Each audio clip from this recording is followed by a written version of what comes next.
You are about to listen to my conversation with Amy Bahler, formerly known as Amy Steidinger. To say it bluntly, Amy has the most terrifying story of anyone I've spoken to on this show. In the late 90s and early 2000s, Amy found herself in a very abusive marriage that would ultimately lead to her then-husband's attempt and near completion of murdering her with a crowbar in her Bloomington, Illinois apartment. It goes without saying that viewer discretion is advised for this episode. On that note, though, I'd like to say that I think it's important to learn through this honest account of the harm and evil that all human beings have the potential to carry out. A good person, after all, is not someone who is harmless and doesn't know their capacity for evil, but someone who knows of it well and chooses to do good. I also think that this episode explains well the psychology behind why someone might stay in a relationship like this for so long. Lastly, I'd like to inform you that this is the first public account of this whole story that Amy has ever given. A large local newspaper was going to run a story on it a few years back, but was threatened with a lawsuit. Even the Montel Williams show wanted to bring Amy on, but she declined, the reasons for which we will discuss later on. So I commend her for her bravery, and it's an honor to be her first platform. I hope you find this episode educational and moving. If you enjoy this show and you want to show your support for it, I invite you to share this video with your friends, subscribe on YouTube, like the show on Facebook, follow it on Instagram, and subscribe wherever you listen to podcasts. But if you would like to directly contribute to the show's improvement and production, I would love for you to become a patron on patreon.com/Paul Garcia, where you'll get early access to every episode as well as some exclusive content. You can also make one-time donations on Venmo to The Paul Garcia Show. I'd like to take this chance to thank my current beloved patrons, one anonymous person, Zach B., Henry Steffen, Turd Ferguson, Alyssa Ricketts, Miranda Noyes, Parker Shilson, Ben, the German Quicksand, Traub, Anne, and Donnie Bounds.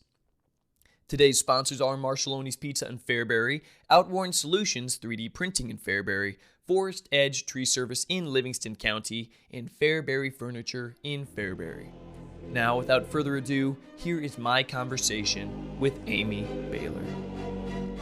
Hello and welcome to the Paul Garcia Show, a show about the remarkable people of Central Illinois. I'm your host, Paul Garcia, and I invite you to join me as I speak with these individuals about their stories, the lessons they've learned, and the knowledge they've gained along the way. Tune in every Sunday to witness the power of bringing each new individual's unique journey into the spotlight.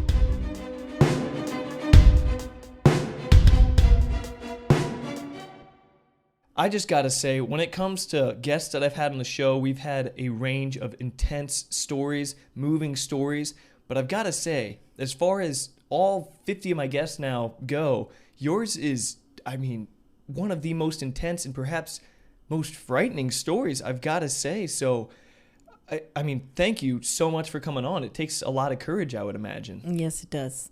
And just curious, have you ever shared this story on a public forum like this before? No. Okay. Well, so before we just dive right into it, it's worth noting, and I think most people understand, that people that find themselves, women that find themselves in abusive relationships, especially to the extent that you found yourself in, more often than not, perhaps, they come from a rough upbringing.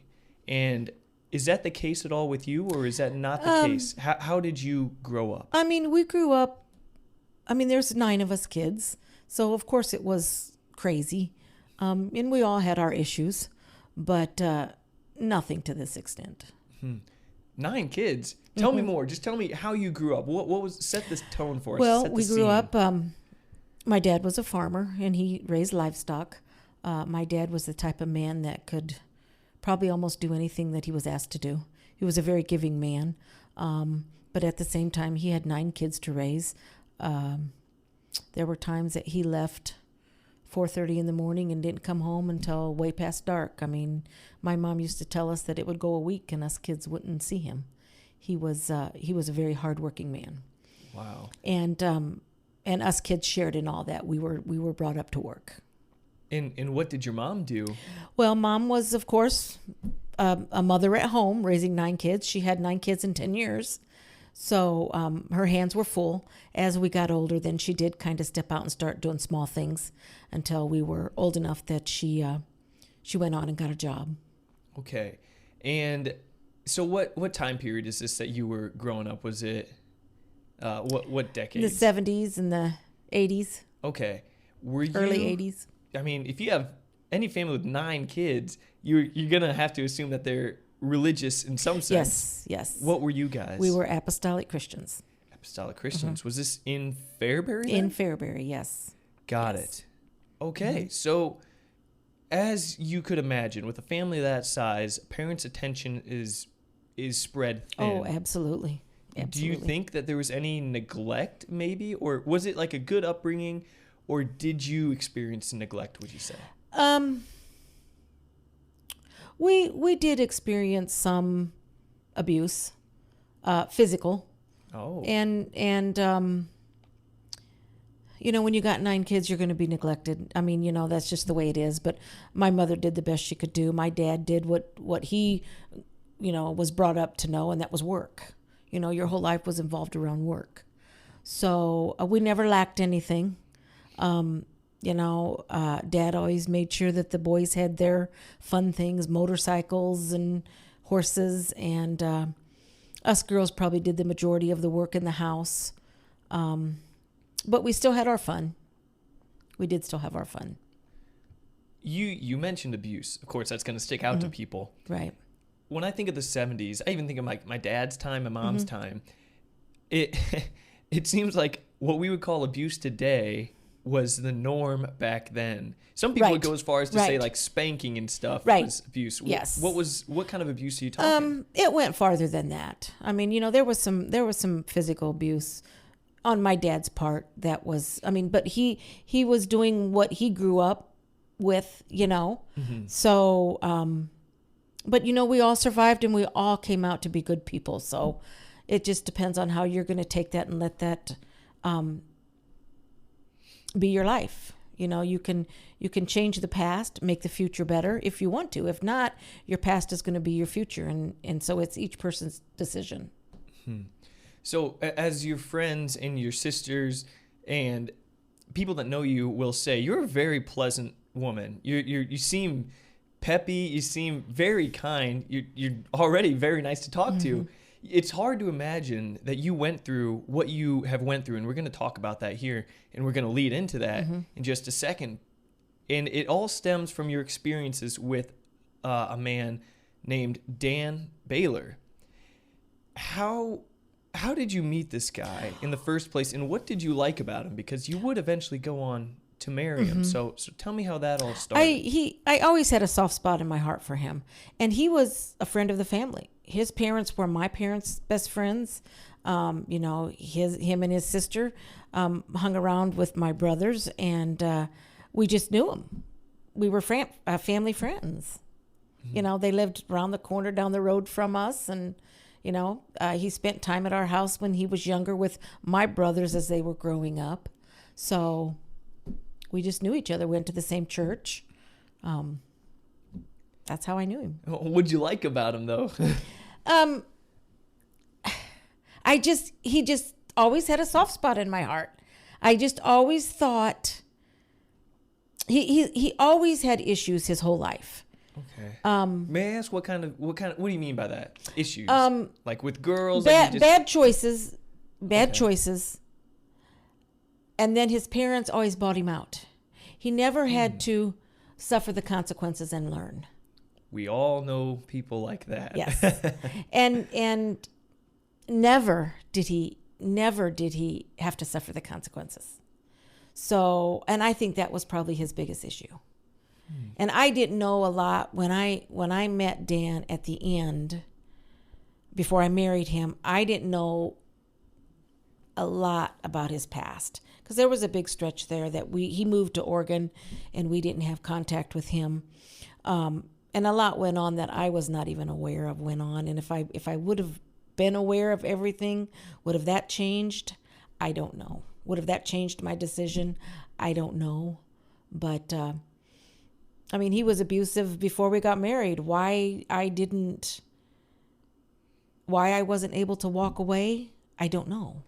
So when did this relationship begin exactly? When did you guys start dating? How soon after did you end up getting married? We're definitely going to circle back to what you just said, but I just wanted to ask that. 86 maybe. Okay. And so how old were you then? Well, I would have been 21, I believe. That's when you started dating or got married? Started dating. Okay. Yeah. So, and then it was a year or so later that we ended up getting married. Yeah, that's how it all started. Mm-hmm. So you mentioned that he was physically abusive, I imagine, is what you meant, even before you got married. Were there... So that's a significant red flag, of course. But were there any other red flags, I guess?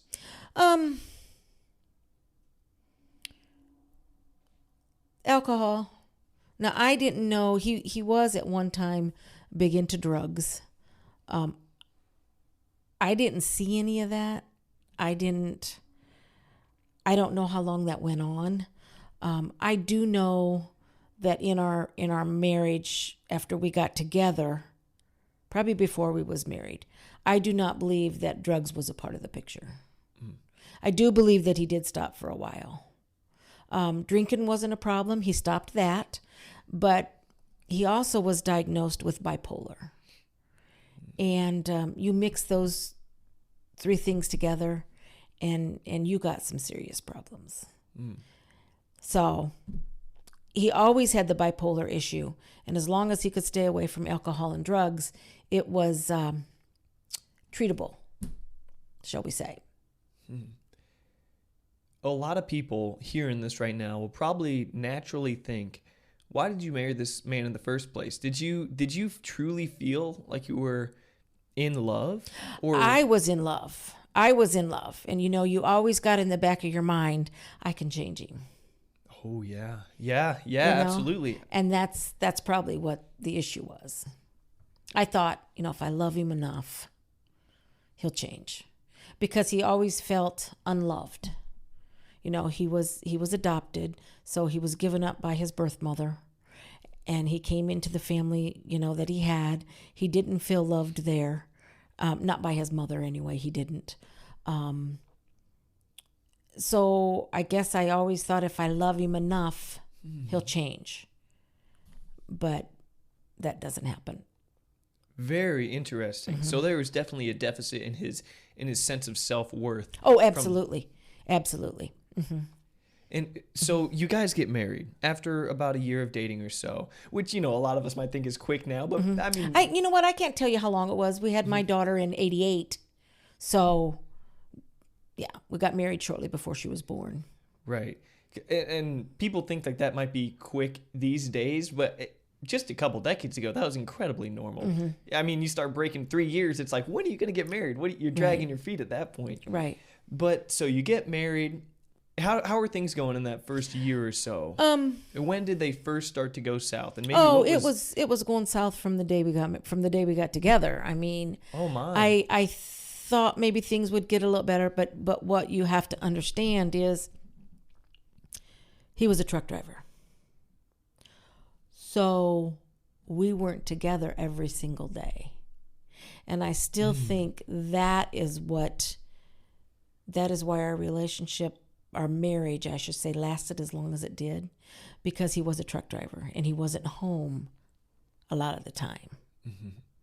So, but when he was home there, sometimes it was tough, very tough. Did you prefer the times when he was not home?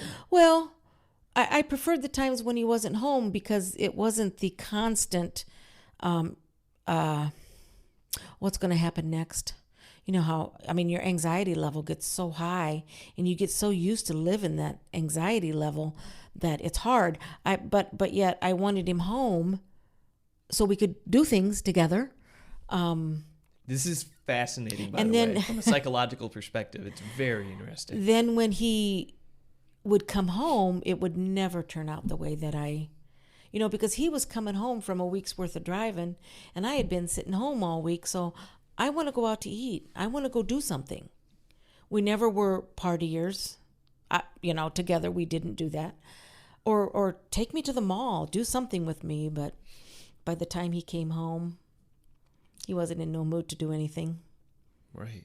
So it's interesting. You said that there was always kind of a state of anxiety in which you lived when he was around.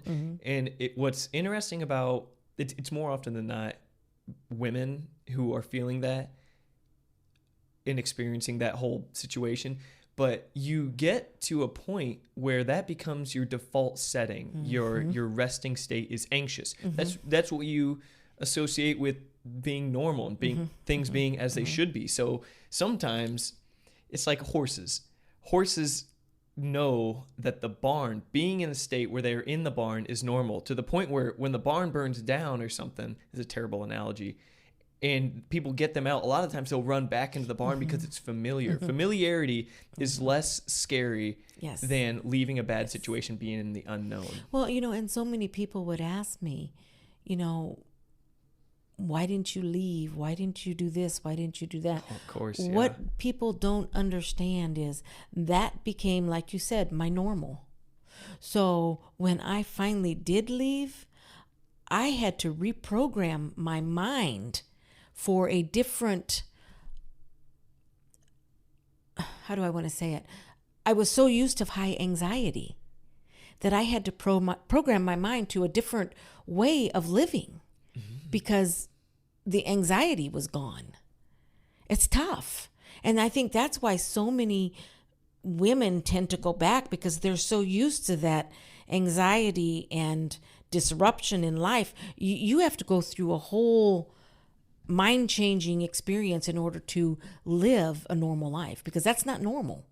Right. People think that the moment you have freedom, per se, it's just heaven on earth at that point. It's not that easy. Your brain does not make a switch like that. Yeah. You can't change environments like so rapidly. And it's a learning process. I mean, you have to, another thing is people would tell me, just leave. My mother would say, just put the kids in the car and just leave, go somewhere. Where am I going to go? I was a stay-at-home mom running a trucking business. I had no money. Where was I going to go? And anywhere I went, he was going to follow me. He was going to be after me. So people, it's not that easy. It's just not that easy. Right. It's anxiety inducing just to hear you now recall the situation, because I can almost hear the fear and the frustration in your voice, even though you're so many years detached from that situation. Yes. But okay, so you said that people were telling you, just leave. What are you doing? Like, get out of there. And you, of course, answered back with, where will I go? What were why were they saying to get out of there? What things happened in the beginning prior to, the big crescendo of your whole life? What things were happening? We are brought to you by Fairbury Furniture. Fairbury Furniture is the area's favorite furniture store. Their selection is huge, their staff is helpful and friendly, and they have all of your favorite brands of mattresses, tables, chairs, recliners, couches, and basically all furniture items. So make your home comfy, stylish, and delightful when you shop at Fairbury's own Fairbury Furniture. He would just go crazy. I mean, he would... okay, let me start with this. He would come in from off the road or wherever he went. This started happening. And he would empty his pockets out on the table. He'd throw his wallet, he'd throw his keys and everything on his table. And this would be totally out of nowhere. And he'd say, I'm done. I can't deal with it no more. I'm done. And then there would be this huge blow up. A lot of them were psychotic blow ups where he was, I'm just going to go kill myself, or most of the time he would take it out on me. How would this unfold? So he'd empty his pockets like he's had enough. First of all, enough of what? Just enough, I guess, of life. It was crazy because I would think everything was fine. Usually it would take someone to trigger his anger.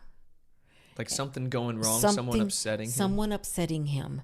And then that's how it would start. And it could be as simple as his dad on the phone. It could be anybody. And then he was going out and he was going to kill him. And a lot of times he'd leave And I wouldn't know until he came home, which sometimes could be a day later. So there I'm sitting, can't sleep, petrified of what kind of condition he's going to come home in. That was my life. Oh my gosh. That was my life. Constant state of extreme Constant. stress and worry. Yeah. Unknowingness. Wow. Yeah. That'd be just the worst type of way of being and way of thinking to live in constantly. That sounds terrible. Yeah. It was, but you know what? I loved this man, and I just kept thinking that something's going to change. Mm-hmm. And people, when you say you loved him, you quite literally did. I absolutely did. And absolutely did. When it comes to the definition of what exactly is love, I think it's willing the good and wanting the good of the other, even at a sacrifice to yourself. Yes. You can love people that it's of no benefit for you to love. A lot of times you love your kids and you're willing to do so much for them, even though it's not going to pay off for you. Yeah. I mean, part of love is oftentimes not expecting something in return. And you're maybe sacrificing too much to love them. Right. And I will say this. He was a very, very hard worker. He was a perfectionist, which I'm sure played a role in a lot of his anger issues. Very hard worker, perfectionist in just about everything he did. So, I mean, he had many good points. It was just the anger and the out of control behavior that pretty much got him in trouble. And you mentioned that when he would have these breakdowns, he would say, I'm going to kill myself. But you also said, I don't know if it was a slip of the tongue or anything, you said that he said, I'm going to go kill him, referring to his dad. Did he ever threaten to not only take his own life, but the life of others? Oh, yeah. He threatened my dad. He threatened his dad. Anybody that made him angry. Incredible.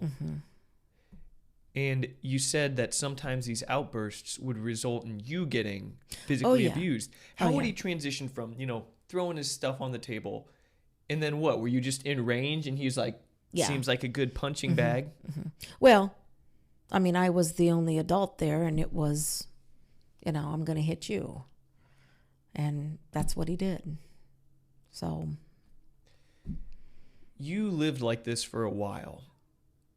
What thoughts ran through your head when you go to sleep at night? I imagine at some points you would think, how did I end up here?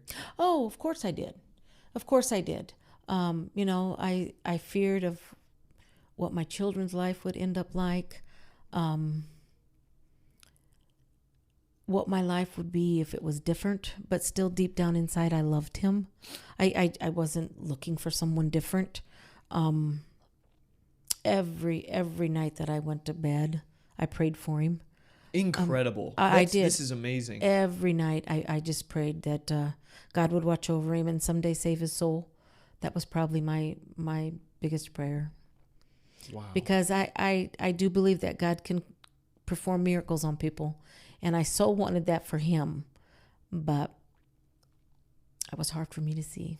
It seems like you're just the most loving and caring individual who's willing to bend over backwards for someone they love, and you just got matched up with a I really hesitate to say the wrong guy. Obviously, it's a terrible match for a marriage and things like that. But it seemed to kind of, in the grand scheme of things, you might agree, you might not, that you really became an incredible person. You never know God's plan, I guess. Right. And I might be stretching it. Maybe this purely was more of a bad thing than it was a good thing at the same time. I can't say it was God's plan. I know that God's got a plan for all of us, but did I follow God's plan? I'm sure that I didn't. Right. But as I tell my kids, because they've asked many, many questions, and the question has come up, did you love Dad? And of course I loved your dad. Your dad's the one that gave me you. And that is one thing that I very much reassured my kids of, is that I did love their dad. I did very much. And it's never been a question to them that I didn't. So. Real quick, I just want to touch on the whole God's plan thing. A lot of people, I'm glad you said something. A lot of people love to say it's all part of God's plan. Somehow this fits into God's plan. That's actually baloney. And the reason that's baloney is because we're not just pawns mindlessly going through God's plan. Every single step we take is God's plan. Look, this is actually a beautiful example. If I got up and punched my old roommate Kyle, in the face and stole his money, I'm not acting as part of God's plan. Right. That wasn't God's Right. plan is never for one of us to Right. sin. Right. You know, we might have an ultimate destiny, and it's up to us to get to that, Yeah. but we can sure diverge. Yep. So Yep. not every movie makes a part of God's plan. I want people to understand that, Yes. because terrible things like this start to happen, and then people say the incredibly not. They say it's part of God's plan, and that is defeating. Like that Yeah. is just messed up, really. Yeah. No, I mean, I do believe that God had a plan for me. Did I just took the long way around, Right. and I wouldn't have had to. And I think that if you abide by God's will, any situation can be made better. And you can come out of absolutely. any terrible situation better. And actually, that's what I was hoping for us. That's truly what I was hoping for us. I mean, I thought someday it was going to change, you know. Then I just thought someday it would change. Did his mental health worsen over time? Well,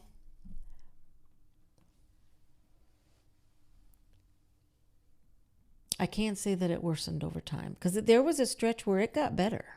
Really? It got good. When we started our own trucking company, things were good. I say we had about a 5 to 6 year stretch that things were pretty good. And that was when, at the end of that, is when he went back to drugs. And that's when all this started changing. Probably the last 2 years I was at home. So would you say, give me like, were the things that contributed to his mental illness and the way he would act, and in the negative sense, was it mostly from drugs and alcohol, or do you think it was genetic mental illness that was just a part of him? I truly believe that it was a genetic illness. Bipolar is definitely not a joke. And I know a lot of people say, oh, it's just the way you were brought up. It's this, it's that. No, they're wrong. They're wrong. It definitely is a mental illness that did run in his immediate family. I see. Okay, so when did things... How long were you married before you had... There are two big run-ins that come to mind in my research. One took place in Fairbury, I believe, and it included the SWAT team. Would you mind telling that story? And was that like a big moment for you that made you think, absolutely. Man, I should probably leave? Absolutely, it was a big moment.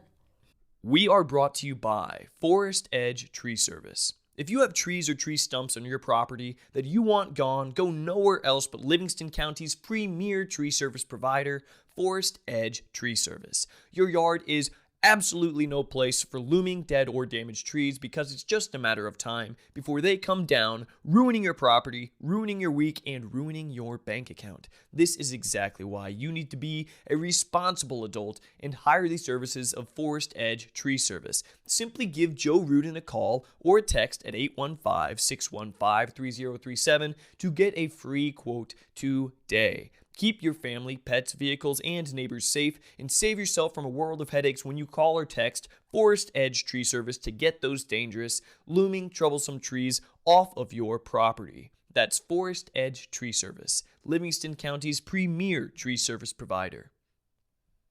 My youngest brother got married on a Sunday, and we were all there, of course. Then when it came time for the reception, I don't know what happened, but for some reason, Dan got upset. So he made us leave. We didn't get to stay for the reception. And that kind of got him going. But once we got home, I thought I kind of had him calm down. And as we were at the reception, we found out that my mother's uncle in Kansas had passed away. And I told my mom, I said, you know what? I said, I'll take you out on Tuesday. I'll take you out to Kansas. so you can go out for the funeral and whatever else. So we had made arrangements for her to come to my house on Monday night, and we were going to leave like at 4 o'clock Tuesday morning. So we got home. Everything was fine. He left Monday morning in the truck. Wasn't supposed to be home. Mom came to my house Monday night. I was ready early. So I told her, I said, let's go ahead and I didn't suspect nothing. I said, let's go ahead and get the car packed so we're ready to pull out by 4 o'clock in the morning. And you didn't believe this was in any way going to offend Dan or anything, right? Well, no, because we talked about it. Sure. We talked about me going. And I've done it numerous times in the past, and it wasn't an issue. Mm-hmm. Until about 10 o'clock, I get a phone call from him. And he was fuming mad. I don't know what happened to get him so angry. But he was gone on the road. I thought, I'm safe. He ain't coming home. And he called me several times, yelling and screaming and cussing at me. And it was probably about, I might not be correct on these times because I have forgotten, but it wasn't long after 10 o'clock, probably close to 11 maybe. All of a sudden, I hear that truck pull in the back driveway. Makes the hair on the back of your neck stand up almost. Yes. I thought we're in trouble. So I told Mom, I said, just don't say nothing. We were standing in the kitchen when he busted through the door. And he comes over and he just punches my mom out. He came? Came in the house and just started throwing his fists at her. Good heavens. Yes. And then he came over to me and started punching me, knocked me on the ground and started kicking me. And, at the same time, I'm worried about what's going on with my mom, and I'm trying to calm him down. And as he left the kitchen, he went into the living room. On top of the china cabinet was a rifle. Shotgun. And he took it and he said, I'm going outside. I'm going to kill myself. So out the door he went. We tried to call. I had to be careful what I did because in the shop was a phone. So if the phone rang, you were going to hear it outside because it's going to ring in the shop. So I had to be careful. My mom had a cell phone in her car. What year is this? If she had a cell phone in her car? Well, no, a portable one. Those great big, huge, big, like the cell phones were right in 97, Okay, yeah. So it's around 97. And she had one in her car. My car was in the garage, and she pulled her car up right behind mine, so that's where her car was sitting. Somehow, she went out to the car and made a phone call to his father, begging for help.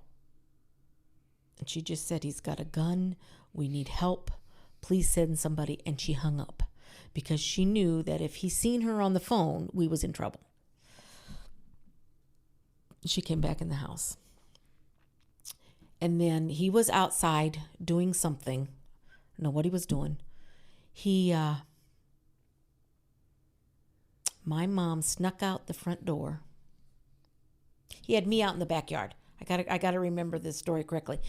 I went out to see what was going on, so he had me in the backyard. She snuck out the front door and she ran to the neighbors. Had a heart attack on the way. And there she told him, we need help, we need help. Now all this time, my 18-month-old baby girl was sleeping in her crib. And every once in a while, he'd go in and check on her. She was probably my biggest fear. So this is taking place over the course of more than just a couple minutes. If he's going in periodically to check on her. Yes. And he had me outside. Then he went in and he realized that my daughter was gone. I didn't know any of this. But I just assumed that somebody snuck in and got her. And that made him so mad.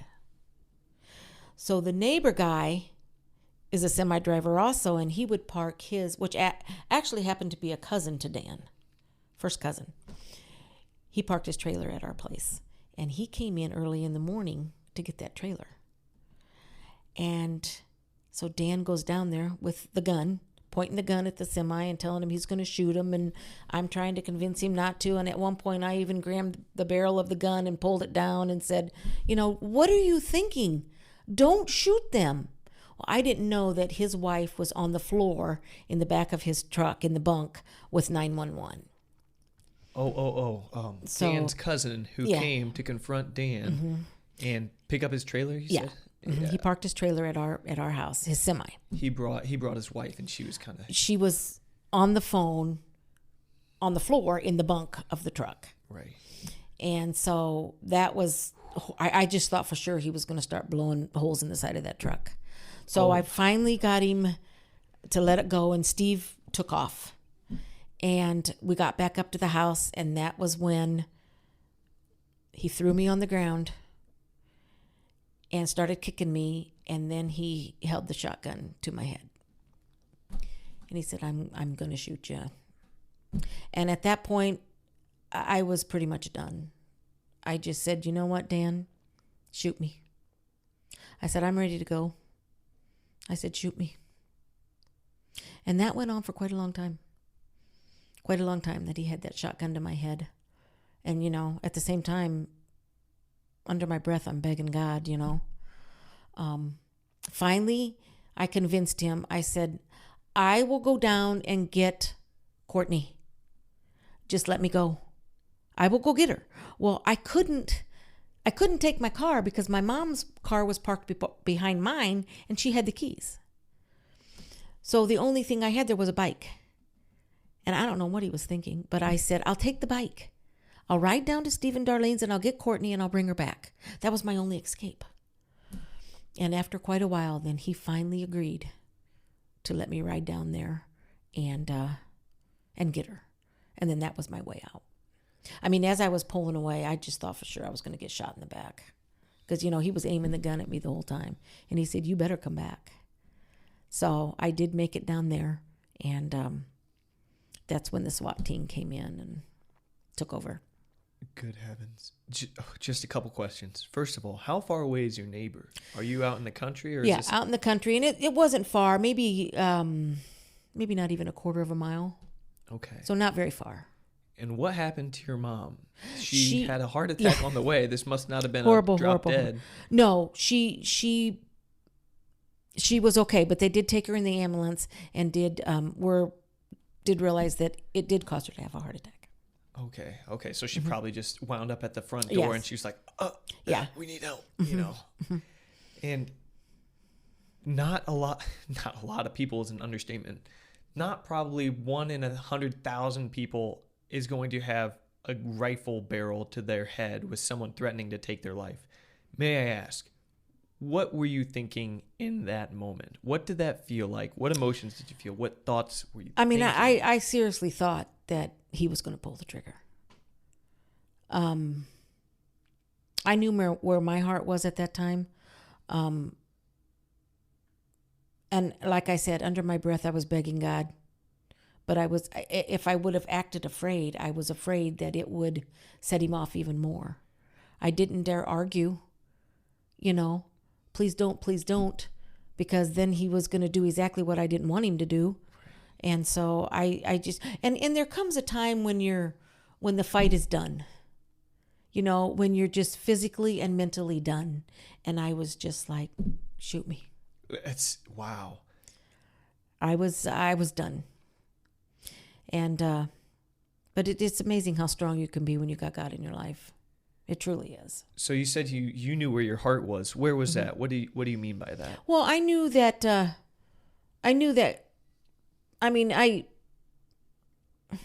do I want to say it? I had a good heart. I knew that, God knew where my heart was. I believed in God. I knew that, I was going to be saved.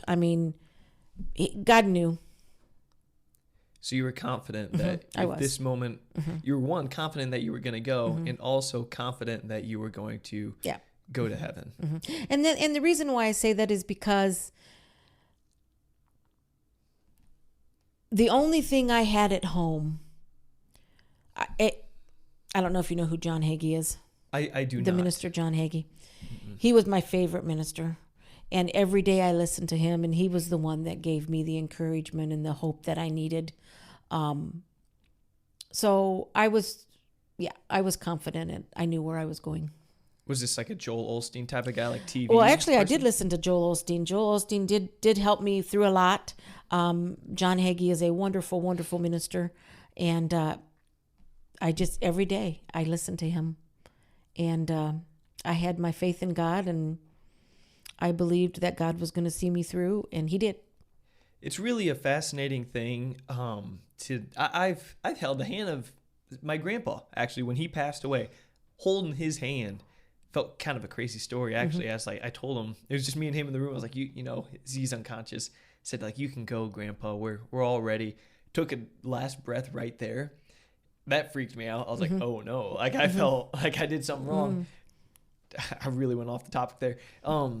It's amazing when someone has their faith in God and they've got their stuff straight. They've got their soul in a good place. Their mind's in a good place. They're almost ready to die. And they're like, sometimes when they really get old and they're like, I want to die. Like, I think I'm ready. I'm in a good place. But what you find, and I have seen it, I've met and talked to people that have been there, when their soul is not in a good place, when they're living for themselves and they don't really care about God and things. They maybe don't believe. It seems like a burden for them to live according to Judeo-Christian values. When they come face to face with death, a lot of the times, maybe more often than not, when they come back out of that, they're like, okay, time to get my head on straight because I was about to die and I was not in a position to die. Like I wouldn't have liked maybe where I would have gone.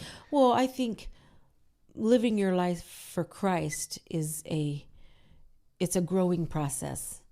You know, just because you're not right where you're supposed to be, that doesn't mean to me that it still isn't a part of God's plan for you. So we grow every day.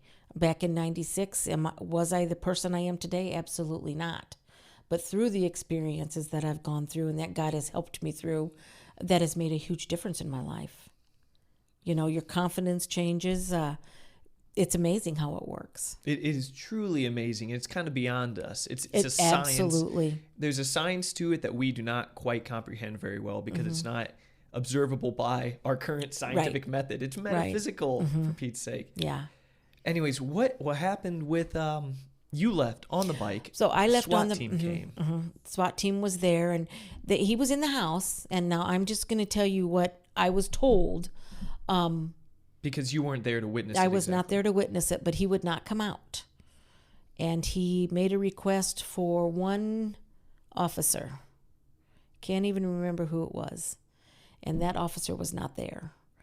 And he continued to ask for that officer, and they did get that officer and bring him out. The officer did go into the house and was able to calm him down and help him to surrender. So this officer must have been one of his friends. It was an older man that he knew his whole life growing up. Probably had numerous dealings with him in the past, but it was someone who he somewhat respected. Do you have any idea what he said? What this officer said to Dan? No, I don't. Okay, and then what did he do? He comes out with his hands up? Well, I'm assuming that he took him into custody in the house, and then he did come out. Okay. And this is an incredible episode in your life right here. I've actually heard tales of this story decades later, just in my day-to-day life in some way or another. I've heard this story briefly. Did he go to jail after that then? Yes, he did. Okay. All right. For how long? Probably less than a day because his dad bailed him out. We are brought to you by Outworn Solutions in Fairbury, Illinois. We've all been there when you're trying to repair something small or large, only to end up needing a small little annoying part that is specific to the thing that you're repairing. But you don't know what the heck the name of the part is, and you can't find it online at all or for a reasonable price. So you start pulling your hair out and you throw the whole project in the trash. It happens to all of us. This is precisely where the truly incredible services of Outworn Solutions in Fairbury, Illinois come to save the day. Outworn Solutions is a 3D printing service that can create any and all of those strong or bendy small to medium sized parts that you need to repair your, say, hot rod, your golf cart, your coffee machine, your action figures, your refrigerator, literally almost anything. So don't search for ridiculously marked up replacement parts online or in stores. Instead, call John at Outworn Solutions because he can create the part that you need, likely stronger, and for a much better price. For the solution to all of your Outworn parts, visit Outworn Solutions at 1005 West Oak Street in Fairbury, Illinois, aka the old bowling alley, or give them a call at 815-674-9313. That's Outworn Solutions, the solution to all of your outworn parts. No way. I had taken off with the kids because I couldn't stay there. So I had taken off with the kids. And you know, it's fine when you're gone a couple days. But where do you go from there? Where was I supposed to go? You know, my family kept saying, go, go, go, you know.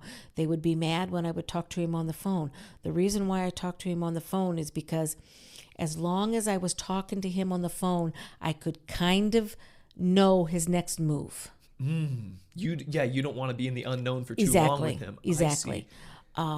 Keeping tabs. So after a short time, you know, you just emotionally and mentally drained. You have nowhere to go but home, back home. Wow. You know, my kids wanted to go home. That was home to them. That was the life they knew, you know. And so we did. We went back home. The horses will return to the burning barn. You are correct. And so that's where we went. Did we go through a whole court thing? Absolutely. His father bought him out every time. He never had to suffer the consequences for what he did. Shortly after I was home, I went into into my father-in-law's house in Timber Ridge, speaking to him outside. I was upset because here your son's got a gun, holding the gun to my head. Your granddaughter's there, my mother's there, and you don't even call for help. So your mom called him, and he did nothing. He just showed up and didn't call police. He didn't show up. Oh, he didn't show up even. What did he do? Nothing at all? He said he prayed. Now, granted, I believe in the power of prayer. I do. But we needed help right now. And he did nothing. And I told him, I said, we cannot continue to live like this. And he looked at me and he pointed his finger at me and he said, you leave my son and I'm taking your kids and you will never see them again. After he knew what we were living, that's what he said to me. So that put some huge fear in me. I knew he had the money to do it. I didn't know what he could do and what he couldn't do, you know. So I had to stay there or my kids were going to be taken away from me. And he did that on purpose. He did that to put fear in me. What did he do? What did Dan's dad do that he had that much money? Was he just a big-time farmer or something? Well, I'm not saying they had that much money, but they were farmers. Mm-hmm. They had plenty of money. Yeah. And he must have said that why? Just because he wanted more than anything, more than your safety even, and your well-being. He wanted he wanted to see his son be accepted and be a family man. I think it was more of how it would make his family look. An image thing. Yep. Holy cow. Did you have any feelings of hatred towards him? Towards both of them, really. I know you loved Dan. I did love Dan, but there were times where I did. It would be hate. And there were, sometimes the things that went through my mind were actually scary. You know, as far as his dad, later on, there was some real anger that did take place that I had toward him and his dad and his mom for the things that have happened. Naturally. Mm-hmm. Do you think that a large part of your care and admiration, even your love for Dan was less true love and more just familiarity as your Could relationship went on? Yeah, you're probably right there. You're probably right. Okay, so that happens in the late 90s. And what's nuts about No, that was the early 90s. Oh, early 90s. Okay. Yeah. Well, middle 90s. Okay. Yeah. And now, I want to transition into, as I said earlier, the crescendo, the build up and the explosion really on the timeline of your life, especially in regards to Dan. And that, I don't even know where to start exactly to introduce this whole story, but it's in early 2000, I believe. There are news articles about it. It wasn't hard to do my research on this because it was a relatively big story despite a lot of the coverage on it, especially interviews with you and your take on it not being published or you declining. And there was a big TV show that wanted to get this story, wasn't there? What show was that? The Montel Williams Show called me. Montel Williams Show. And you declined to talk about the thing that we're about to talk about right now. They wanted it to be gory, and I didn't want that. You just probably couldn't handle it at the time. Yeah. And I wasn't going to do that, and so I said no. And then also the Pantograph wanted to do a part on abuse, a section on abuse, an article on abuse, whatever. And you were a part of that, and you gave him information, but before it would be published, Dan's family threatened to do a lawsuit to the Pantograph, and so they decided not to publish that either. Yes. So, and that came straight from the Pantograph, because when I called them, I called them first, and then they called me back, and they said that they threatened some pretty awful things, so they wouldn't air it. Wow. Okay, so this next part that is, the climax of this whole thing. This is early 2000s. Is it correct? Yes. Okay. Yes. But let me go back just a little bit. After that incident in 97, things got better. Like I said, there was 5 or 6 years that things were pretty good. He would have his anger outbreaks, but nothing to the extent that we'd had in 97 and the last incident. So I felt we were doing pretty good. We were running our own trucking service. I knew at some point things were going to come to a head because he worked nonstop. He would drive the truck, sometimes be gone for several days, come home, jump in the tractor, work the field while we stuck someone else in his truck. And then the truck would come home and he'd jump back in the truck. And I knew at some point there was going to be a breaking point. And we ended up hiring a young kid that we knew, we're very fond of actually. And it wasn't long that he and Dan got back into drugs. It took me a long time to figure that out. Now, what you have to realize is I've never did drugs in my life. Neither did I ever see Dan do drugs. So I had to figure this all out on my own at what was going on. What kind of drugs are you talking about?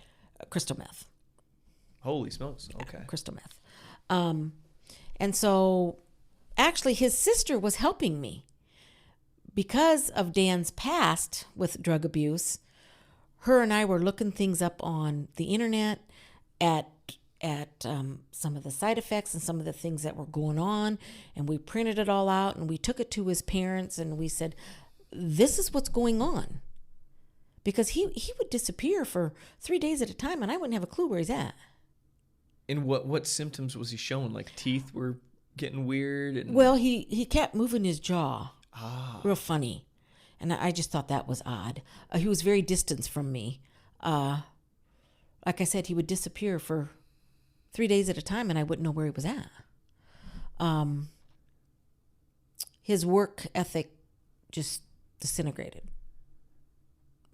Didn't work no more. Didn't care about the bills.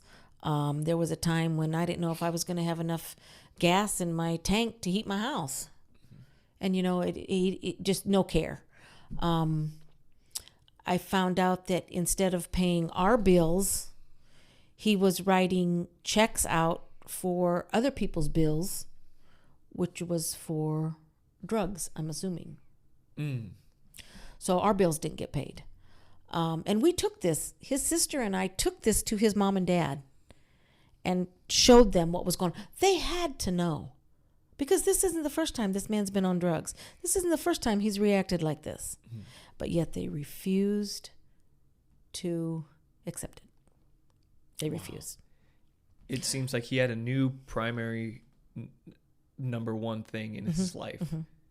Up until then, things were relatively good. But that, I got to stop and see how it all went down. He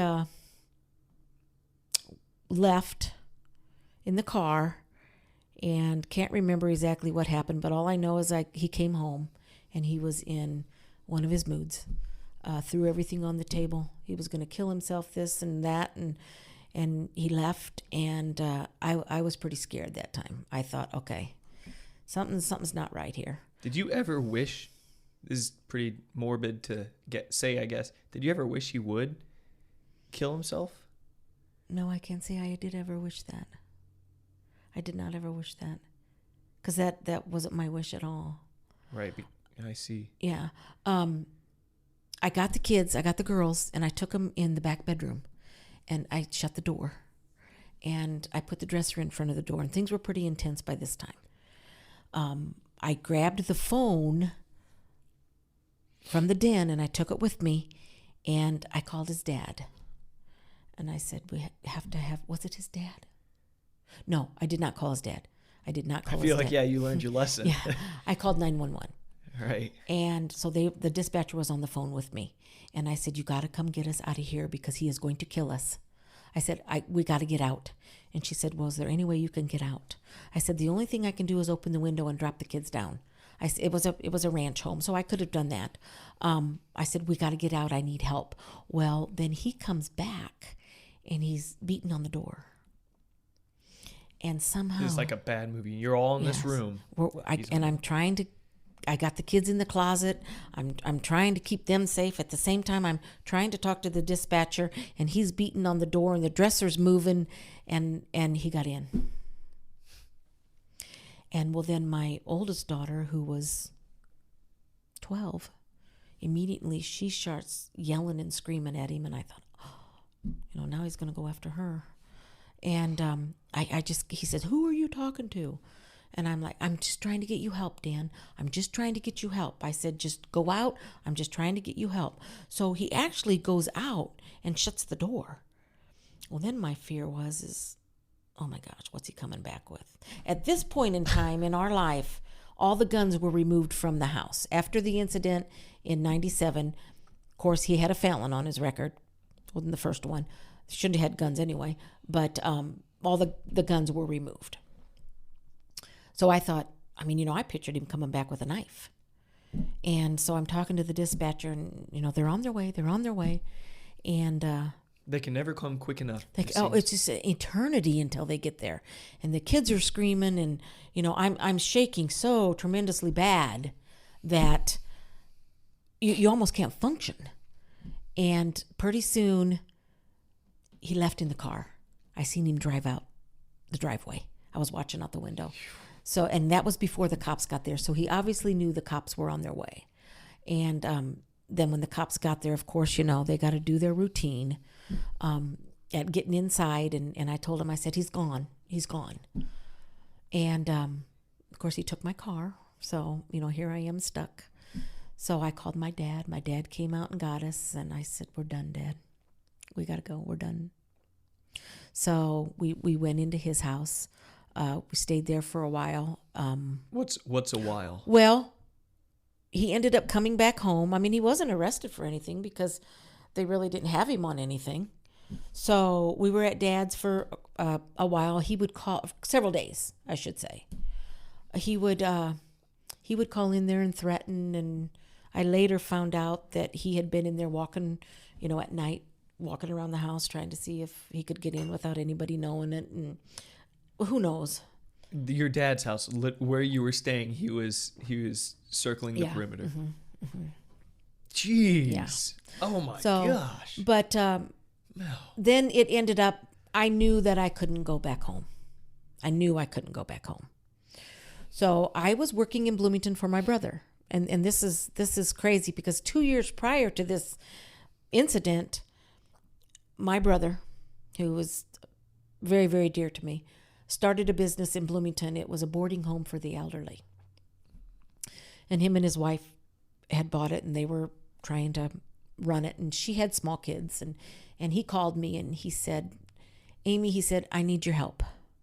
He said, I need you to come down and help me just until we can get things going here. He said, and then, I won't need you anymore. And I thought maybe 6 months that, I'd be down there to help. And it's funny how God works things out for you. And when he said down there to help, well, would you live down there or travel from Fairbury? Oh, no, I traveled from Fairbury for 2 years. I was working in Bloomington when this incident took place. Oh, okay. Got it. So I was working for him. Little did I ever think that I was going to need a place to stay and a job, and for all the reasons that I wouldn't leave before, because I didn't have a job, I didn't have a place to stay. I mean, it's just crazy. Okay, so this idea starts to pop into your head Well, that maybe I could... Well, 2 years later, I'm still in Bloomington when this incident happens. I'm still working for my brother, driving down every day. So then my dad's, we have to go to Bloomington to find you an apartment. You can't go back home. So we come down to Bloomington. Well, here I am. I got no credit. I got no money in my bank account. It's gone. How am I going to get an apartment? We are brought to you by Marcheloni's Pizza in Fairbury, Illinois. When I was in high school, I asked a girl to prom with a pizza box, and she said yes. For my birthday this year, instead of cake, I had a barbecue chicken pizza from Marcheloni's, and it was the best birthday ever. Pizza is a life-enhancing food, fit for any occasion, and the best pizza for all occasions comes from Marcheloni's Pizza in Fairbury, Illinois. Not only does Marcheloni's offer delicious pizza, but they also offer a daily happy hour. If you call between 4 and 5 p.m. and order a pizza, you get the second one of equal or lesser value for free. Restrictions apply. You can even call at 4:45 p.m., order your pizzas, pick them up at 8 p.m., and you will still get that happy hour discount. For the most delicious pizzas around, head nowhere else but Marcheloni's Pizza in Fairbury, Illinois. Call them up and place an order today at 815-692-4602 and pick them up at 405 East Locust Street in Fairbury, Illinois. We went right down the street from where I was working. There was a big apartment building, and all the apartments, it was 3 levels, and all the apartments were on the inside, and there was an aisle all the way down the center of each floor that was divided by a set of stairs that went down to the next floor.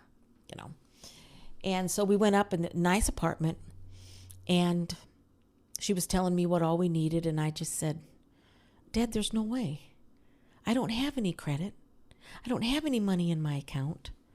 And Dad looks at the lady, and he says, well, just put it in my name. And the lady said, no, we can't. It has to be her name because she's renting it. And I just thought I was doomed. I mean, you sit there and you fear, am I going to be living out of my car? Which I wouldn't have been. I got a wonderful family. But those are still the fears that go through your mind as a mother. And the lady said, well, let me go back and do the paperwork, and we'll let you know. And then when we left, I told Dad, I said, we might as well go find something else because they're not going to let me live here.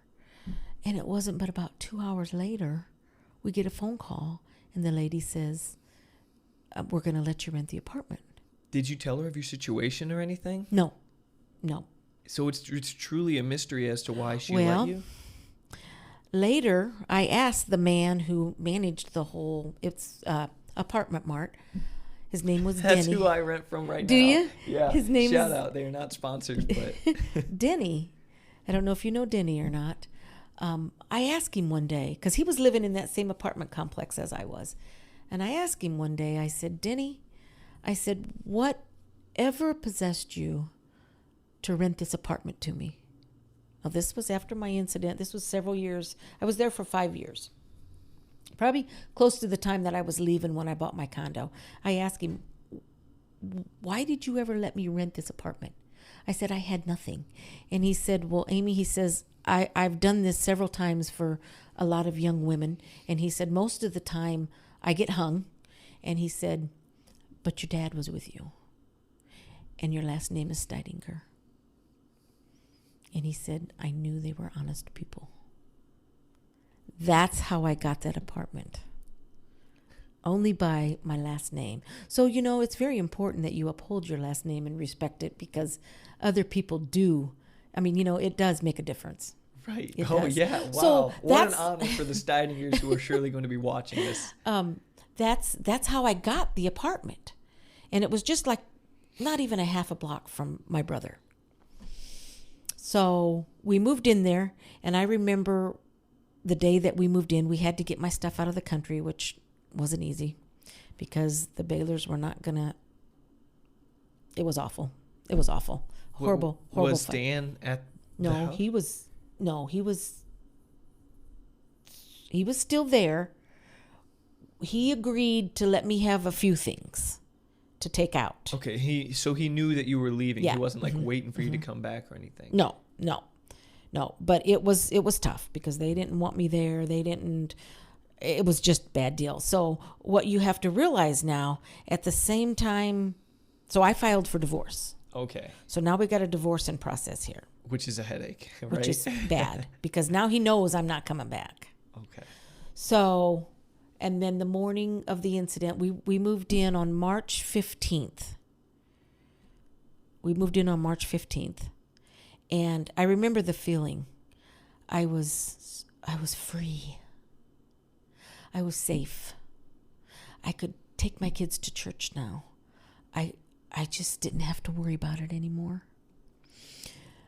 But it wasn't so easy because he would call me continuously, and he would threaten me, and he would beg me. And one time he'd call, he'd be crying hysterically, and the next time would be, I'm going to kill you. I'm going to kill you all. And oh my God. so I can't believe he wasn't imprisoned long ago, because you would go to jail for just saying that right and you now. know what? Many people will tell you that they can't believe that he didn't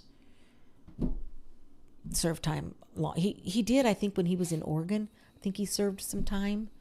But I don't know what all went on in Oregon. But anyways, he kept calling and calling and calling me. He would call my work. He would threaten this and threaten that. And finally, I just blocked the numbers. So at the point when I blocked the numbers, now I don't know what his next move is going to be. But that was okay. Mm-hmm. Well, then all of a sudden, he starts calling again on an 800 number. An 800 number? Well, how on earth? Isn't that for like corporations and stuff? He went out and got a calling card. Oh. And with a calling card, you call through that number and it cannot be blocked. So now his phone calls are coming through all the time, all night long. I got no sleep all night long. They would go through and I would answer a few because I figured if I did, I would at least kind of know what his next move was going to be. So it was the morning, the night before May 1st. And you know how you just kind of have a tuition that something is going to happen. And that's the way I felt that night. It was like a charge to the day or something like that. Like you something, just felt. Just something. We were getting ready to go to bed. Now remember, Courtney's only 6 years old at this time. And she's your only daughter. Well, she's the only one that's home. Shanna, who was 12, 13 years old, stayed in Fairbury because it was right at the end of her eighth grade year. So who did she stay with? Not Dan, obviously. No. She stayed with a wonderful, wonderful couple, Paul and Joy Mason. Okay. Wonderful couple. To finish out her 8th grade year. And so she was not there. But Courtney had slept in my bed from the time we moved down. Granted, she was 6 years old. And that night, I told her, I said, Courtney, it's time that you start sleeping in your own bed. And her bedroom was just right next door to mine. And so I put her in that bed that night, in her own bed that night. And that was the first night. That was the first night she slept in her own bed. However, a few nights prior to this, my door to my apartment. Now, this was a secure building. Mm-hmm.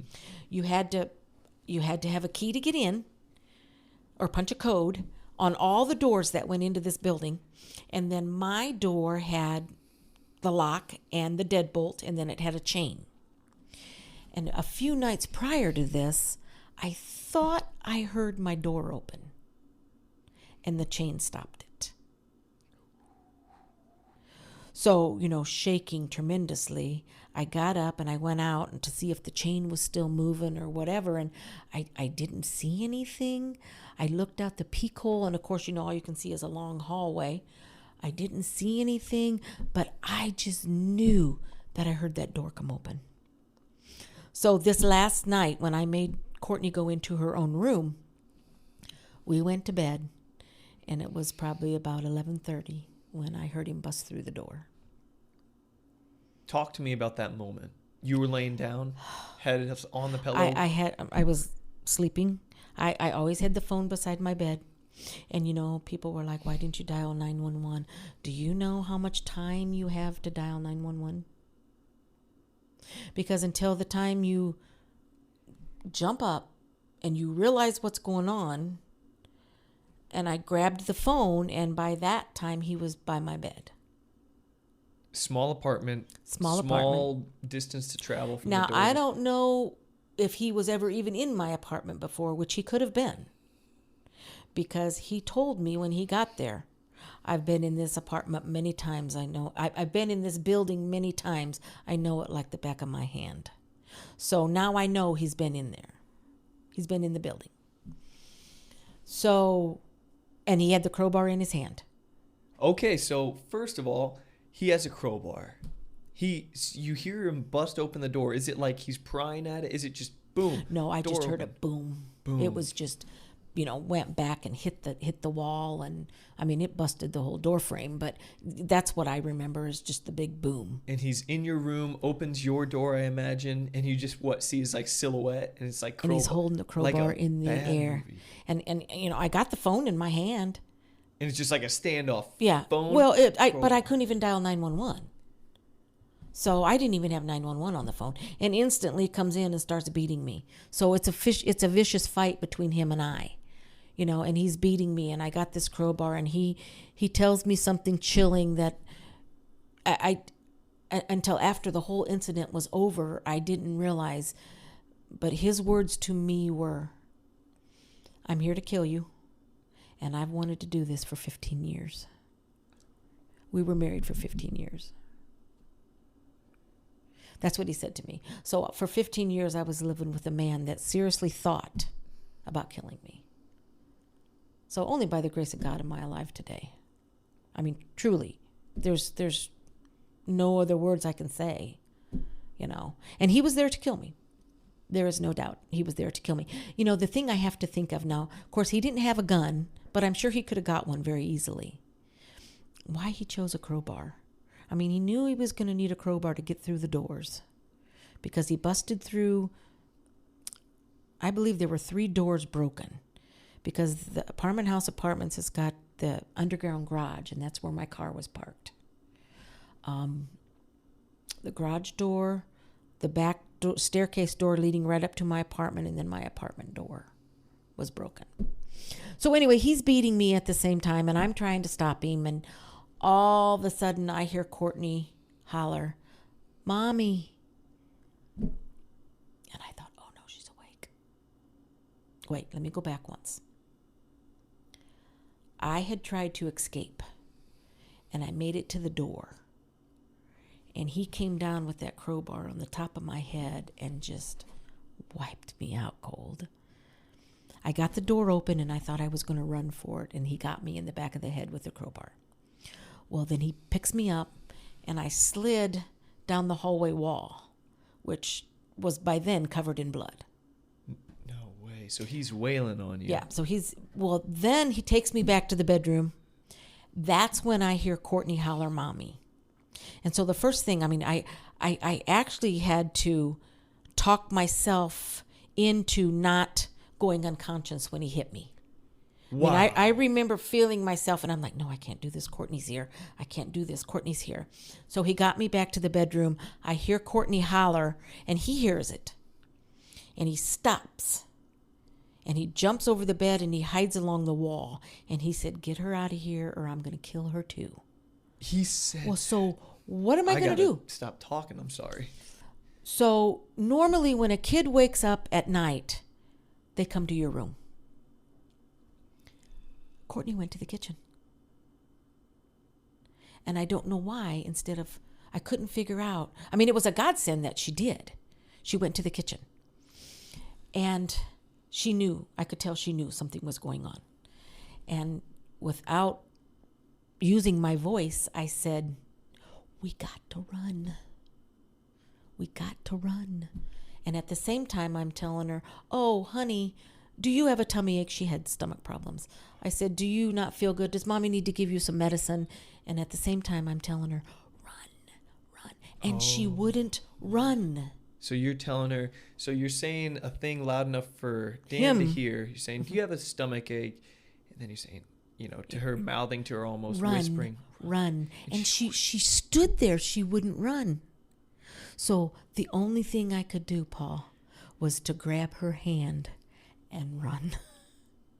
And, at this time, of course, I was covered in blood. Fighting off unconsciousness. Mm-hmm. Yes. We run down the hallway, and there comes a split that goes to the steps. And then there's another hallway, which has got apartments on each side. And there was a lady. Her name was Kay Cater, a dear, dear, wonderful, dear lady to me. We had become good friends. And when we got to the split, I lost Courtney. Courtney took off. But my goal was to get him away from Courtney, so I kept running. And I remember banging on Kay's door as I was running by. And Courtney was gone. She didn't go back to the apartment, did she, or did she? Well, no. Okay. No, she went down the steps, or I figured she went down the steps to the next level. And continued on away from the apartment. Well, then the next door down in the hallway, he got me. He caught me. And he was beating me with that crowbar. And I finally got a hold of it. I thought if I could just hang on to this crowbar, I know he won't be hitting me with it. And by this time, I'm trying to not let myself go unconscious because I knew that I couldn't. Well, he had me down on the floor, and he was kicking me with his boots on. And I was up against a door to another elderly couple's apartment. Of course, they were on the phone with 911. Kay was on the phone with 911. And I was hanging onto that crowbar. And I finally said, God's on my side this time. You're not going to win. You said that to him? And that fast, he dropped that crowbar and ran. He dropped the crowbar and ran. So I was able to crawl into, Kay opened her door and she said, come in here, quick. So I crawled into her apartment and I was laying on the rug on the kitchen floor. And of course she was on the phone with 911. And I remember Courtney had come back and was running towards me while Dan was beating me. And Kay had the door open and she grabbed Courtney in.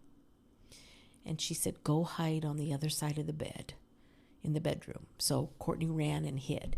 But as I'm laying on that rug in her kitchen, trying once again not to let myself go unconscious because I did not want myself to go out. Is Dan in her apartment? No, he took off. Okay, he had already taken off. He took off. Did this woman, Kay, did she watch you get beaten?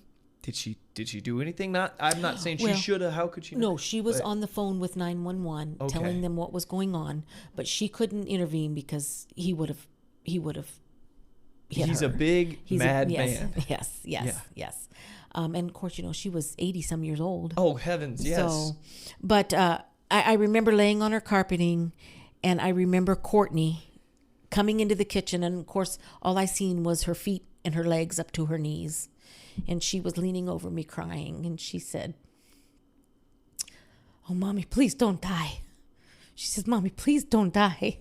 So, that's going through my head at the same time. You hear your daughter beg you not to die. So everything turned out okay. The ambulance got there. I had gotten up at this point. Of course, I had blood running down my head. And at this time, Kay had called my brother, who just lived down the street. So he came over right away. And, of course, he was going to have to take Courtney. And the ambulance was there. And I was trying to talk. And my voice was real high-pitched. It was real high-pitched. And I remember Darwin looking at the EMTs and said, "Why is she talking like that?" And the EMT said, "It's because of her head injury." You know, that my voice was really high. And I remember going out to the ambulance. I remember Darwin and Courtney standing there, and Courtney was crying, and she made a comment about she was scared. And the police officer said, "Oh, don't worry. We're gonna find him, and we're gonna put him away, and he's not gonna hurt you anymore." And my brother said, "Don't tell her that. We have lived this for so many years, and nothing has ever been done. So don't tell her you're going to put him away and he's not going to hurt anybody again." And I remember that part. And then, of course, I go away in the ambulance. I was able to, Darwin takes Courtney home with him.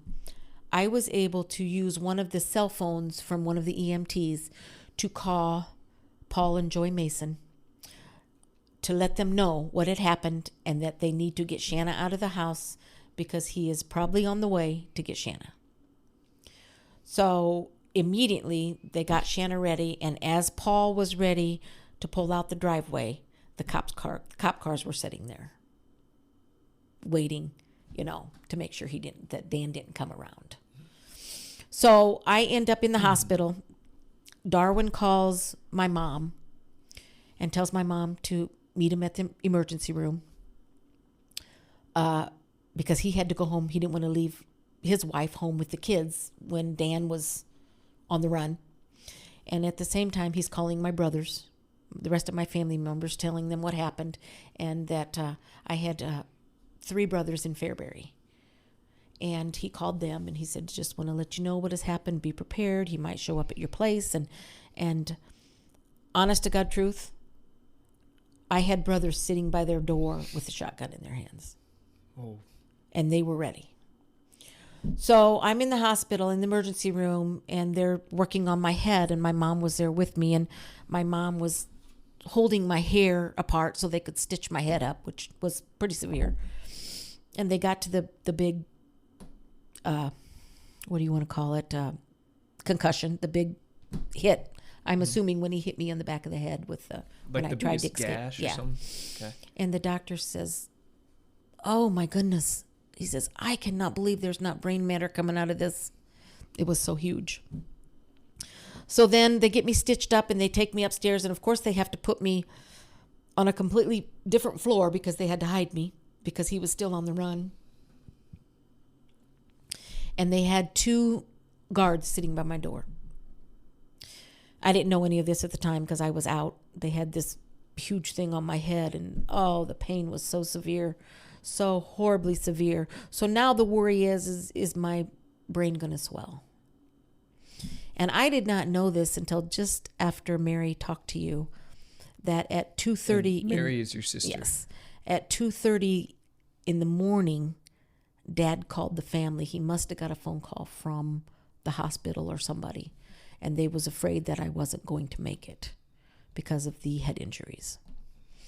So, but I did. I can't even tell you how long I was in the hospital, maybe 5-6 days, but nobody was allowed to come see me. I had the 2 guards by the door until he was caught. The next day they did catch him. He did finally surrender at his boss's house. He surrendered and they took him into custody. So we go on home and try to restart our life, and it was awful. And he went, what a story. That's incredible. Mm-hmm. that was, there's not many things how do I say anything to that story? That was, well, he and he actually there's video footage of him buying the crowbar. yes. Well, that all comes into trial because they wanted to say that he was not guilty, that it was my fault. And so isn't that just insane? His lawyer, how is it your fault? What? I don't think it was his lawyer, because what you have to remember is, okay, so now he's in jail. Okay, so I'm filing for divorce. So I have to go to court up against his parents because he's in jail. And, they were determined to get my kids taken away from me. And they actually tried it. His dad told the judge that he wanted his son to have custody and that they could live with him. And the judge just became outraged. He said, how do you expect this man to take care of these kids? And after what he did, why would I give him custody? And his dad said, well, we'll take care of him and we'll take the kids to prison to see him. And the judge said, no child should have to go to prison to see their father. I mean, it was just bizarre. It was just bizarre. But these are people that I highly looked up to, that I highly respected.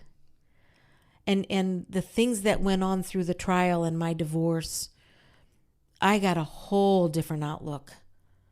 You want to, just because you tell me you're a Christian, no, there's a whole lot more to it than that. And I know that once, when you're put up to, you have to defend your children, I understand that, to what extreme would I go to? Mm-hmm. But this was bad. This was bad. They had him on video buying the crowbar, telling the lady at the checkout counter what he was going to do with the crowbar. He said, I'm going to go murder. I'm going to go kill my wife. And what? They must have thought it was a joke. They That's had it insane. all on video. But they continued to fight. And that's what it's all about. He had his attorney, who happened to be, at the time, Hal Jennings. I don't know if you know Hal Jennings or not. I do not, but okay. I know the name only from researching this. Very, very high attorney. It's a great lawyer. Good attorney. Get you out of trouble when you need it. Right. Okay. And we had dealt with Hal Jennings in the past. We dealt with Hal Jennings in 97. So it was just crazy because I thought I knew Hal Jennings better. But as we were going through the divorce, we would meet in Pontiac because my attorney was Ronnie Fehlheimer out of Pontiac. Mm-hmm. Who's still a lawyer today, I believe. I don't think Ronnie is. His son is. Fehlheimer law, though. That's yeah. His son is. Okay. To the best of my knowledge, I don't think he is. So we had to go up against Fehlheimer, or. You and Fehlheimer had to go against Jennings. Yes, we had to go against Jennings. So at one of the court hearings over in Pontiac for the divorce, Ronnie, Fehlheimer, and Jennings pulled me in the back room. And it was over agreeing on something. Because, see, they were not going to let me have nothing. They were not going to let me have nothing from the farm. Nothing.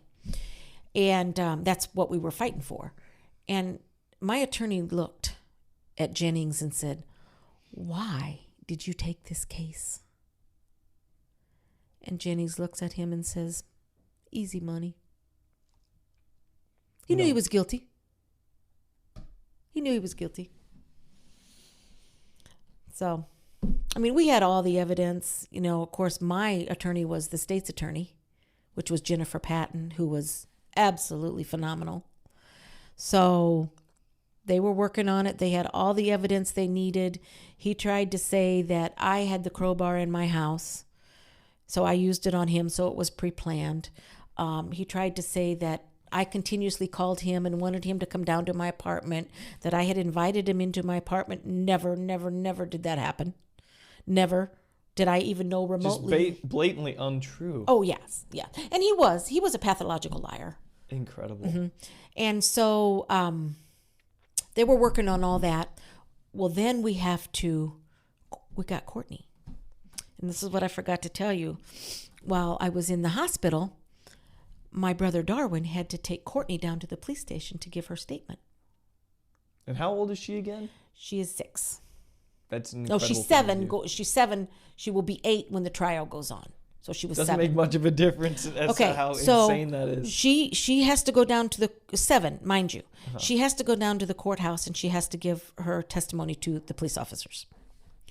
And so she does that, and it wasn't long after that. I was on my feet. I was still walking with a cane. I was at my mom's, and the detective stopped by my mom's house. And I was there. And we got to talking about everything, and he told me, he said, I just want you to know that Courtney came down to the station. When she came down to the station to give her statement, he said, you have got the most amazing little girl I have ever met. He said she sat in that chair and she crossed her hands and she started talking and she never quit until she was done. He said that was a better interview than I have ever gotten from an adult. So probably purely honest. It was, yes. So it was actually Courtney's testimony that they needed in court. Right. So now we're getting close to the trial, and this has gone on for I don't know how long. We gave him what do they call that when you accept what you've done and you get a plea deal. The plea deal was, accept what you've done and you get 20 years. And he was being charged for armed, not robbery, but breaking and entering. And attempt of murder. Yeah, attempt of murder. And then he had about 5 or 6 charges from the beginning, and then I think it dropped down to 2 or 3.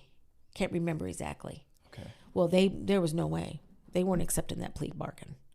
So I'm at the apartment one day, and this car pulls in, and the guy asked me. No. He says, he says, well, see, Dan's in jail.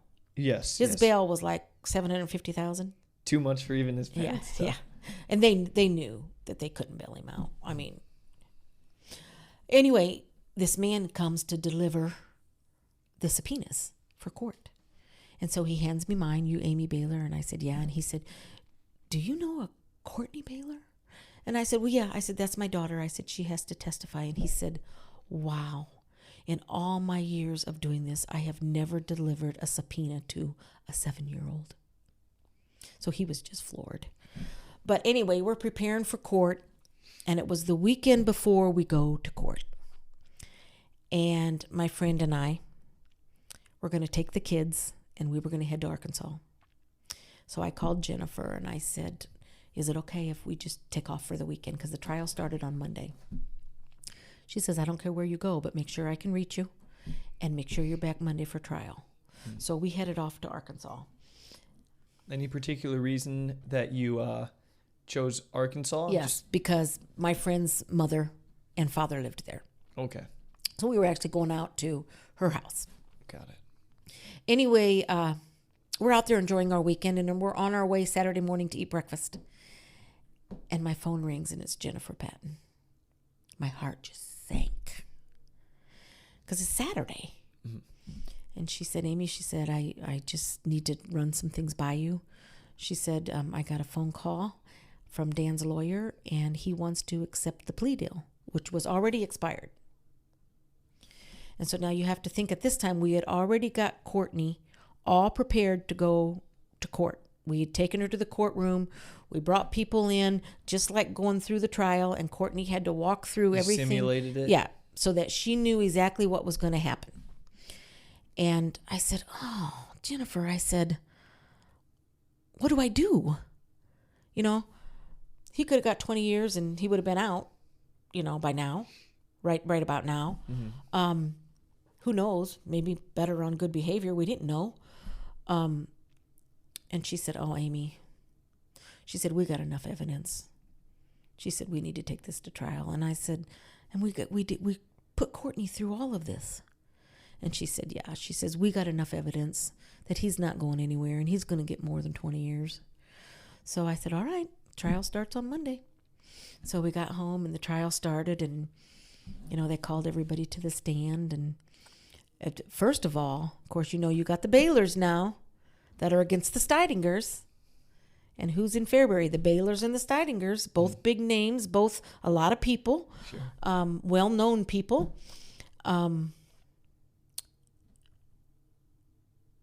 They were on one side. We were on the other, but the Bahlers was controlled who could come in that courtroom and who couldn't come in that courtroom. Because the Bahlers would say who could be there and who couldn't be there. How could they do that? Well, it's religion. Oh, my goodness. Dan's uncle was the elder of the church, so he told them what they could do and what they couldn't do. Actually, there was an incident that after the incident happened, my dad, who blessed my dad's heart, I would have never made it without him. He went to Bahler, and he said, we have to raise these kids. Now, you have to stop and think. These kids are Ralph and Jeanette's grandkids. Is their uncle. And, Dad says, he's got to pay child support. Looked at my dad and he said, she isn't getting a dime. Believe me, I didn't get a dime. So you know what? These are the people that I so looked up to that were such wonderful Christians, and the things that they did just didn't go together to me. They did not practice what they preached. Exactly.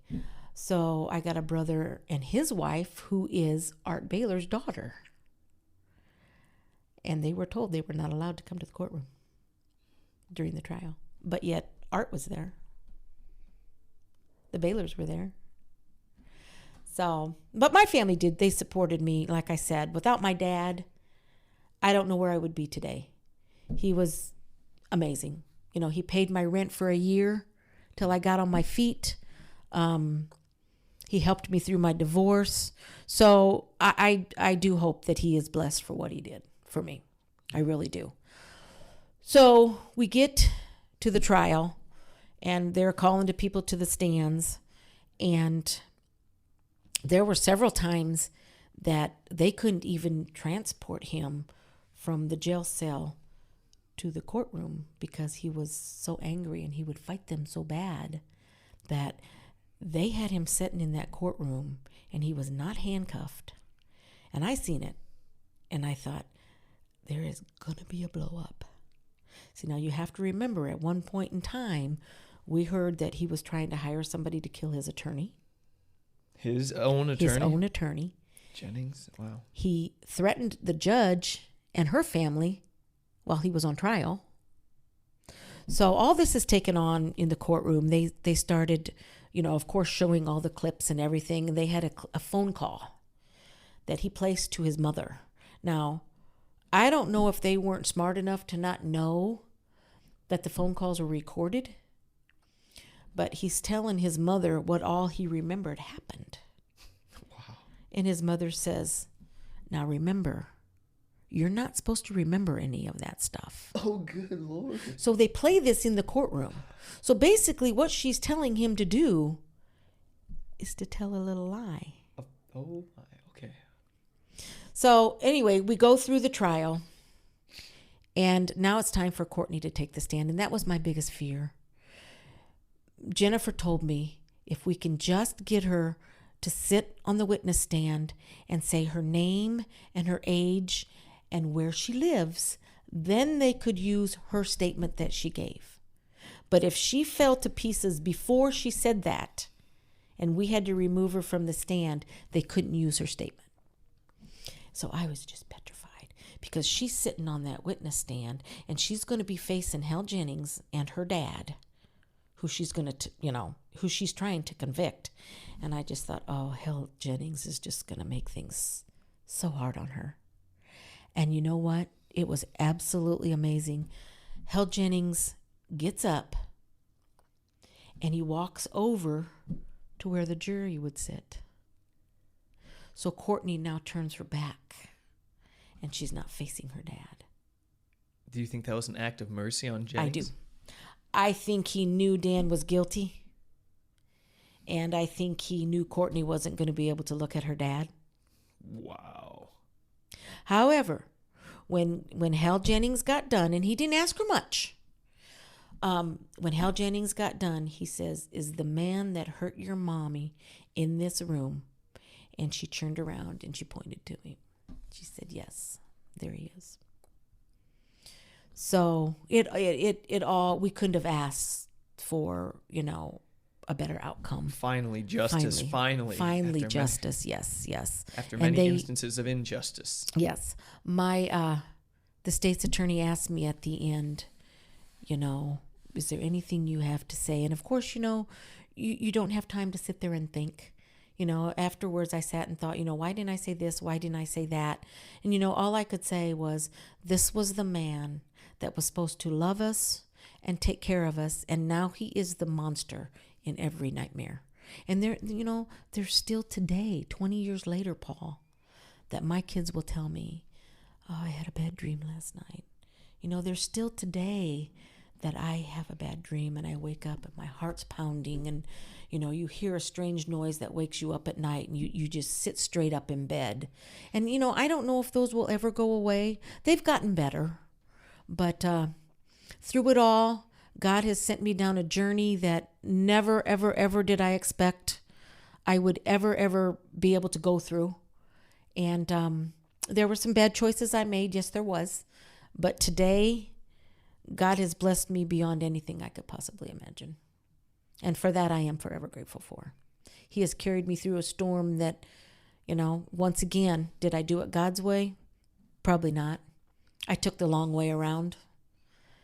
But you know what? He pulled me out, and I am blessed today. I got 2 beautiful children. Do they have side effects from the incident? Absolutely. That they will probably live with for the rest of their life. Do I feel guilty? I do. I blame myself. But God gave me 2 beautiful girls from it all. And I'm very grateful. So I guess the hardest thing through the years was to not be angry.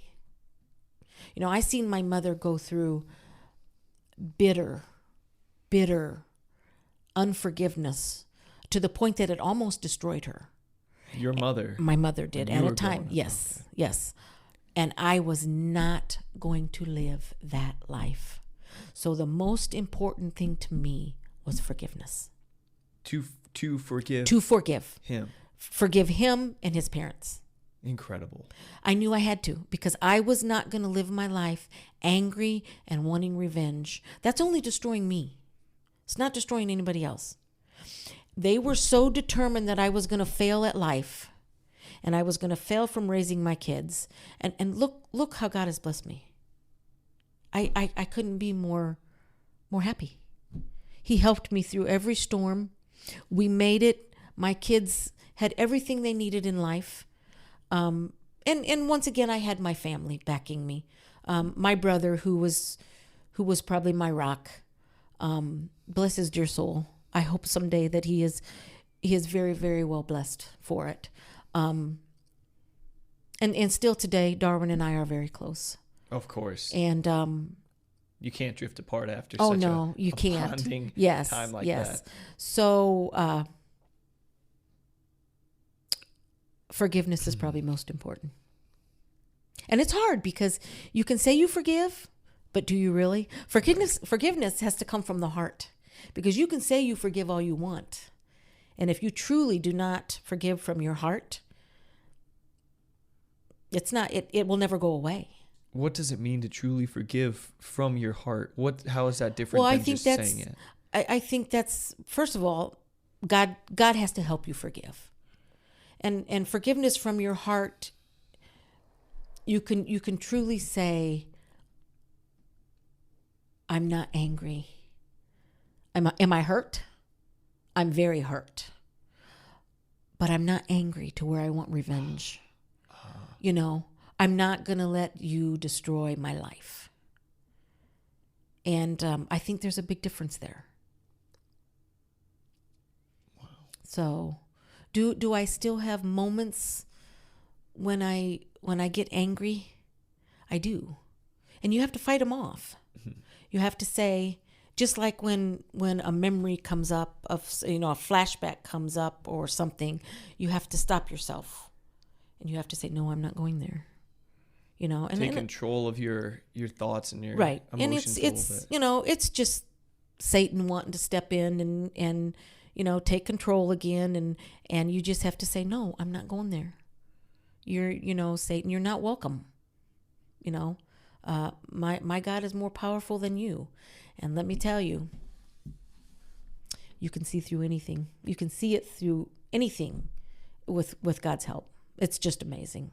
It's funny how you said Satan kind of enters your mind there. And it's funny also, the name Satan means to scatter. And that's kind of exactly what he does when he's trying to ruin your mind or infest your mind. It makes you scatterbrained. It does. How could this all go wrong? Chaos ensues in your mind. Whereas to have God in your mind, it's like it kind of unifies you and creates order. And Oh, absolutely. See, because there were times throughout my life married to Dan, I would think, God, why did you put me here? Oh, yeah. Well, but you know what? He didn't put me there. I put myself there, And there came a time in life where, why am I blaming God? So, but you know what? When I needed him and I called him, he was there. He was there. He's there when you need him. Yeah. He's and, always there, but he acts when he needs to. Maybe right. Or something like that. And there was a time when I think I felt I lived through tragedy. Now it's time for me to live. And I did. I got remarried and we were living the fast lane. Like I told you, fast cars and Harleys, and for 2.5 years until I realized I can't live like this. Sure. I want God in my life. And so that ended. I ended that.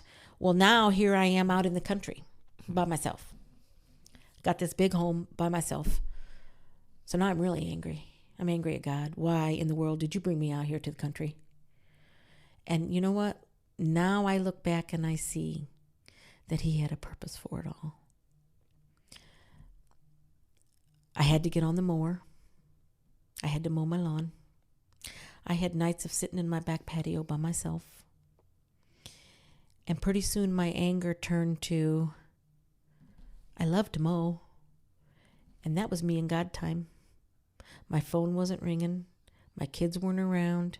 So I had 2 hours on that mower. And it came to the point where mowing was something I actually looked forward to. I remember the night I was sitting on my patio, I had a drink in my hand.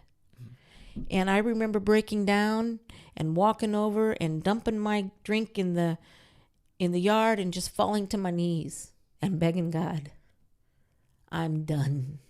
I'm not living this life anymore. And that's when my life turned around for the last time. He was just an amazing God. He blessed me so much, Paul. I can't even begin to explain what all God has done for me and what all he's given to me. It's just amazing. Wow. So and we're just about to wrap this up. I've got to ask though, if there are women that are watching this that are in any situations that are at all similar to the one that you have lived through, if say they're at the beginning of this all and they're recognizing the red flags that you're speaking of, what would you tell them to do? Because only someone who's experienced it can really give them true wisdom and true advice, I feel, because the rest of us are from the outside looking in. They have to know that they have to learn a whole new life, to continue to go back.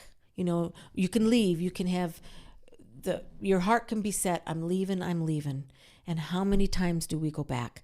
And it's because you have to retrain your mind to live a completely different life.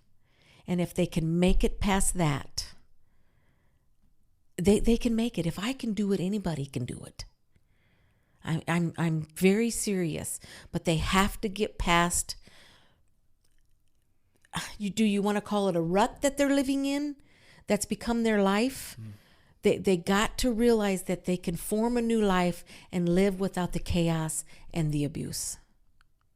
That's probably most important to me. People don't understand that. You watch these talk shows where they talk about battered women and it can be men too. It's not just women. Why do you always go back? That's why you go back. Because you go back to what you're most familiar to. You go back to the lifestyle that you learn to live. Yeah, it's scary to go out and venture out into the total unknown. It's terrifying. And what they say courage is, what bravery is being scared. It's not, bravery isn't not being scared. No. It's being scared and doing it anyways, doing the right thing anyways. Yes. And most of all, you got to put your trust in God. Right. God will see you through. I mean, if you're sincere, God will see you through. Does he say it's going to be easy? No. Heck no. In fact, he says it's narrow and difficult. Yes. But you can make it. And like I said, Paul, if I can do it, anybody can do it. Well, Amy, what an incredible story. Truly, you are an inspiration. You're a walking miracle in some ways, but perhaps miracle's the wrong word because, well, I don't know why, because I can't exactly wordsmith right now, but your story's incredible. I think it's going to be incredible for a lot of people to hear. Woo, that was an emotional roller coaster. Truly, I'm just so honored. I'm blessed to be sitting here talking with you. Thank you for sharing your story, and thank you for being just who you are and being able to do what you've done. It's all for a greater good. That's in the for end. sure. So thank you for sharing your story so courageously. It means a lot. Well, thank you for having me. And that's a wrap. Thank you so much for listening to that episode of The Paul Garcia Show. If you've enjoyed this episode, please share it on Facebook or with your friends. And if you haven't already, like this page on Facebook and subscribe on YouTube. If you're listening on Apple Podcasts, please leave this show a 5-star rating and an honest review. If you'd like to support The Paul Garcia Show, you can do so by donating any dollar amount on Venmo to The Paul Garcia Show. Additionally, if you'd like to become a monthly donor and gain access to exclusive bonus footage, you can do so on patreon.com/Paul Garcia. Until next Sunday, thanks for listening and watching. I'm Paul Garcia. God bless and have a great week.